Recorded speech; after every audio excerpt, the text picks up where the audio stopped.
Olá pessoal, como vai? Na aula de hoje nós iremos abordar o tema liderança, o administrador e a liderança. Quero dizer que a liderança ela é passível de ser adquirida ou desenvolvida. Liderança é muito mais além do que estar à frente de uma empresa ou organização. Liderar significa possuir a capacidade e o discernimento para comandar pessoas. Isto é muito mais do que os chefes sabem fazer. Líderes carismáticos possuem forte personalidade carismática que foge aos padrões usuais do comportamento humano. Essa frase é de Napoleão. Iremos ver agora características da liderança. A primeira característica abordada nessa aula de hoje é objetividade, que é igual a atitude positiva. Segunda característica que todo líder precisa ter é saber compreender os outros, que significa empatia. A terceira característica da liderança é flexibilidade, mudança de estilo. Na liderança existem vários estilos e o líder ele precisa ser flexível, entender que ele não deve seguir apenas um estilo propriamente dito. Quarta característica, capacidade de comunicação. O líder precisa se comunicar com os subordinados, com os seus colaboradores.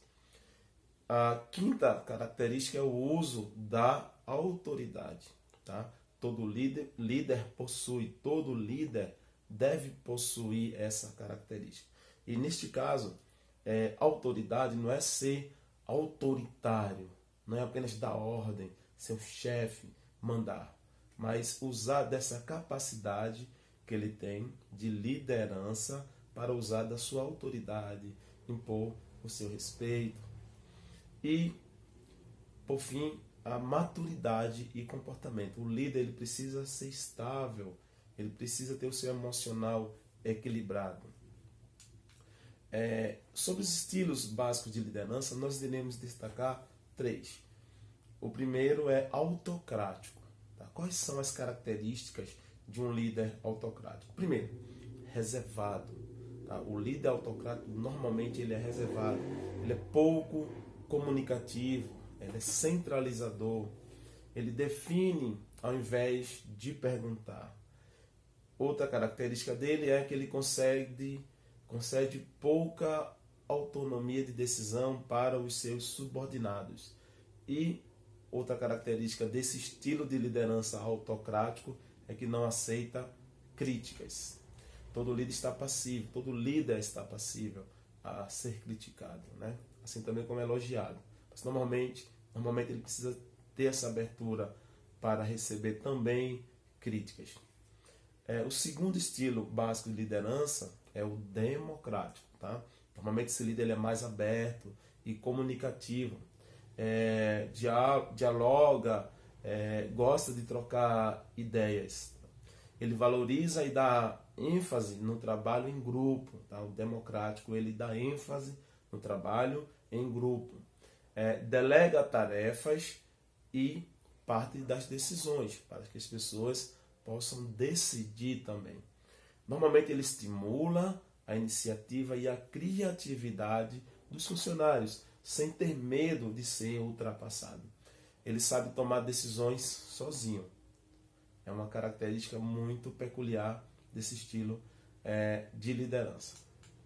Vamos lá, e nós temos o terceiro estilo de liderança, que é o estilo livre, grande liberdade de ação e autonomia. Normalmente ele delega tarefas, responsabilidades e autoridades. E ele dá ênfase sobre os objetivos e não em controles.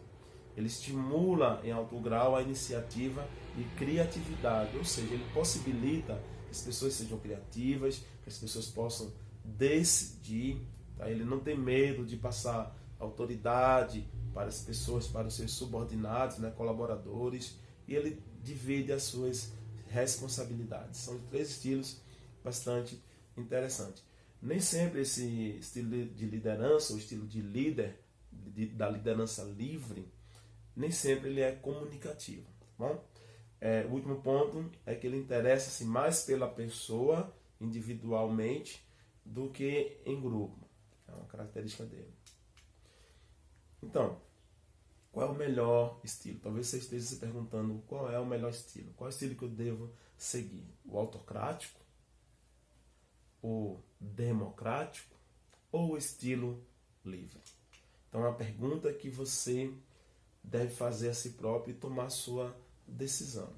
No entanto, eu quero deixar bem claro que o líder, a liderança, ela precisa ter uma flexibilidade no seu estilo de liderar. Vamos lá.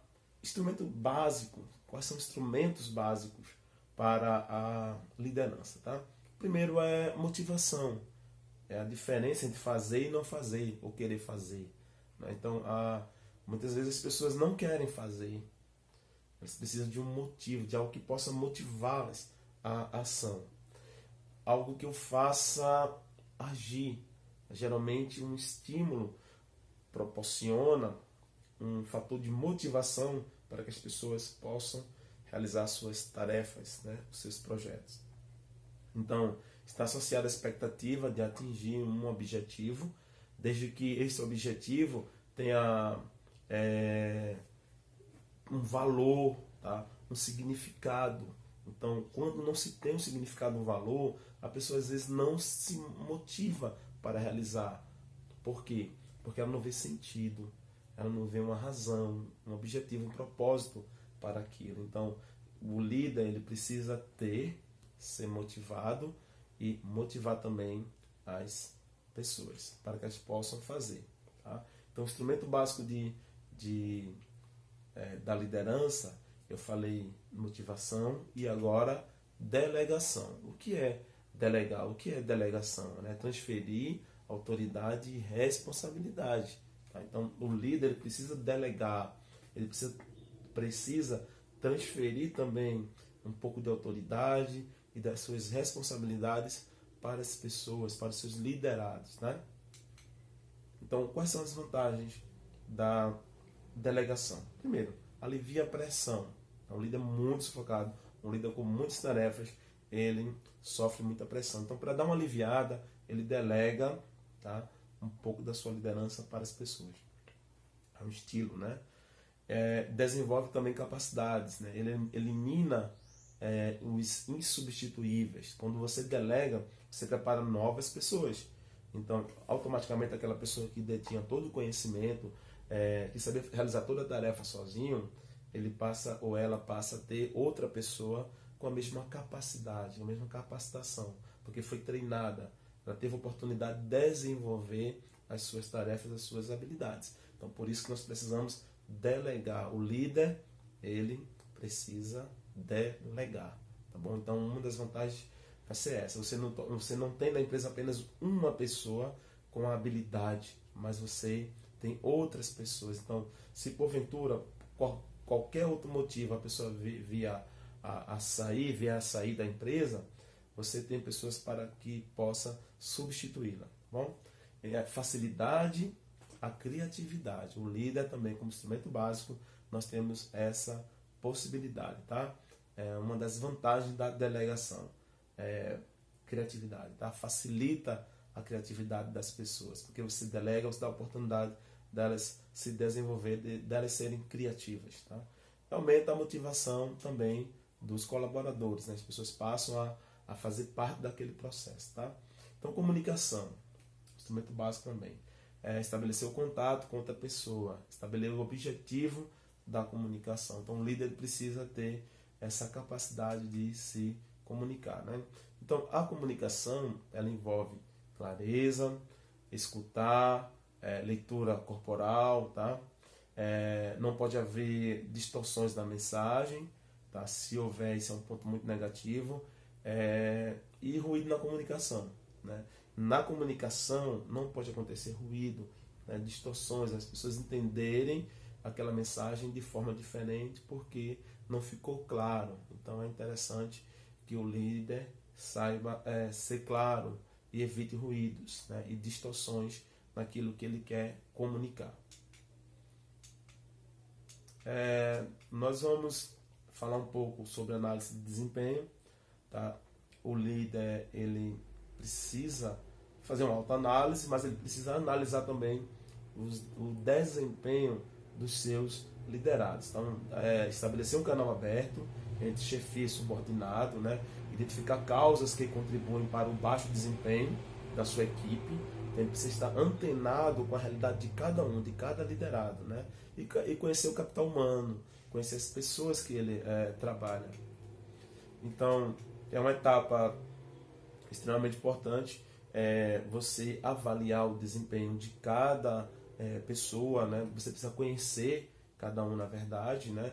E analisar de forma justa qual foi o desempenho daquela pessoa. Teve um bom desempenho, um péssimo desempenho, um desempenho razoável, né? Porque na tomada de decisão você precisa levar esses 3 pontos em consideração. O líder, além de tudo isso que eu falei, ele precisa ter a capacidade de resolver conflitos. Tá? Então, os conflitos às vezes surgem por falha na comunicação e ele precisa identificar onde houve a falha. Tá? Há muitos conflitos nas empresas, né? O líder ele não pode atuar apenas como um bombeiro, vai ficar apagando fogo constantemente, mas ele precisa solucionar o problema, a origem do problema. Tá? Isso é fundamental. Ele precisa descobrir a natureza do problema, o grau, a intensidade com que ocorre, né? E as consequências dos conflitos na empresa, né? E o grau de motivação das pessoas, porque ninguém deseja, os indivíduos não desejam estar numa organização onde os conflitos são constantes, né? E toma dimensões incontroláveis, né? Então o líder precisa ter essa capacidade, liderar e ter essa capacidade de resolver, de solucionar conflitos, né? Evitar conflito é fundamental. O líder não pode ser a origem do problema, ele não pode ser a origem do conflito, né? Reprimir o conflito também, né? Então transformar as diferenças, divergências, né? Em algo positivo, né? Pegar aquilo ali e mudar comportamento, né?